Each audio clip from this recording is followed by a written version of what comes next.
Throughout the month of July, national nonprofit Wreaths Across America is featuring its annual Giving in July campaign. And I have the executive director, Karen Wooster. Thank you for joining us today. First, would you tell us what the mission of Wreaths Across America is?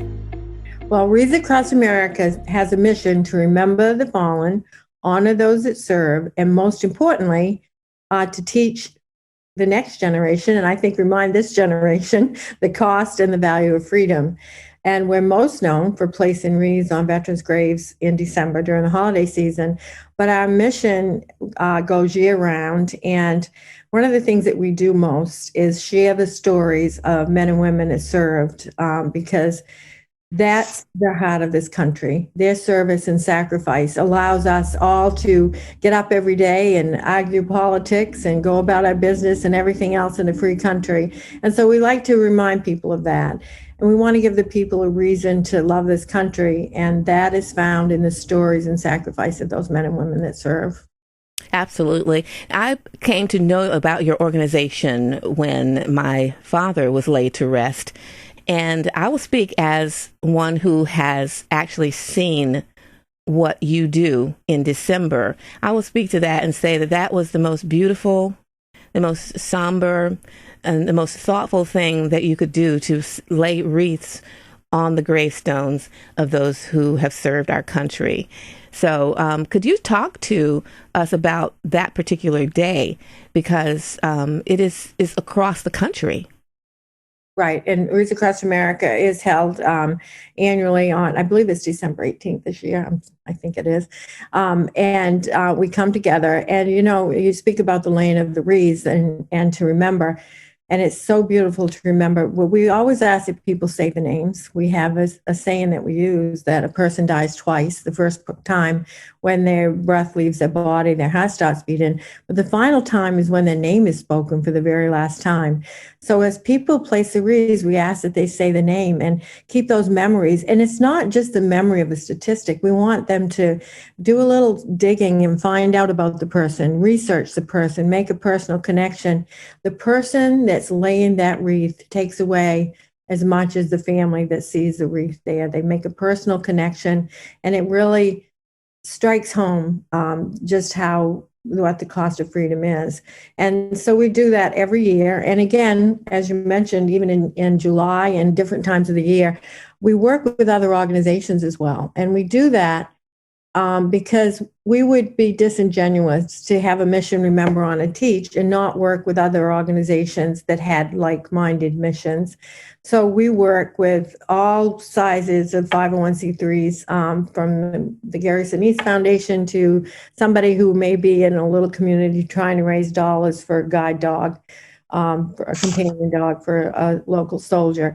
And we put money back into local communities that way. We today have put back $15 million into local communities through our sponsorship program. And we do that year round. We do in July, we highlight a few organizations, but we have more than 3,000 groups that we work with that are out there doing the same kind of things in their local communities, which is another thing that we like to teach at Wreaths Across America, that patriotism begins at home and reaches out to the community. And today, with so much divisiveness around us, a good way to bring people back together is to learn the story. To learn the story as you go in a local cemetery and place a wreath on a headstone and find out about your neighbor's dad who might have served. And it just brings us closer together. And we need that. We need to find what we have in common. And what we have in common is the sacrifice made by those men and women. And that is something great, to the cornerstone to build our kids' future on. That's something good. We can say, look, right or wrong, these people died so that we live freely. And that's something we can build and be proud of. Now, tell us, how does this collaboration work with the group sponsorship program? Do they find you and sign up, or how does that work? Anybody can go to wreathsacrossamerica.org and they can sign up as a sponsorship group for an existing location, participating location. We're in every state. We have more than 2,500 locations now where we place wreaths. or if they want to, if they have a local cemetery, it doesn't have to be a national cemetery or a veteran cemetery. Anywhere that a veteran is buried is where Wreaths Across America will go, and they can sign up the cemetery, or they can sign up just as a participating group. A sponsorship for a wreath to be placed is $15. The group receives $5 back for every wreath that goes back into their local community.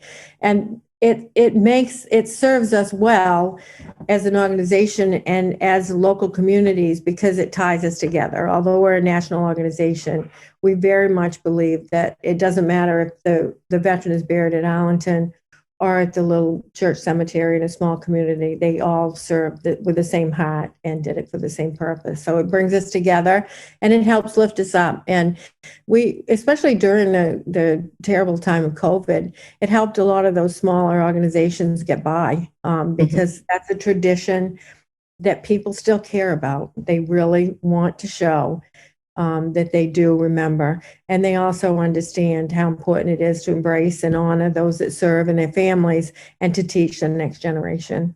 Wreaths Across America, it's the Giving in July campaign. Where can people go to donate for the wreaths or to help these local organizations? At wreathsacrossamerica.org. It's WREATHS acrossamerica.org. And you can search by cemetery, or you can search by town or state, and you can find, and you can always call the 1-800 number, or there is always a chat going on, so you can ask questions. But like I said, we're in 2,500 plus locations. And right now we're featuring a few organizations, but there are organizations in every state that would be grateful for help, not only placing the wreaths in December, but helping their organizations with the good work that they do throughout the year. All right, Karen, thank you so much for your time today. We really appreciate you. Thanks so much. We appreciate you supporting our mission.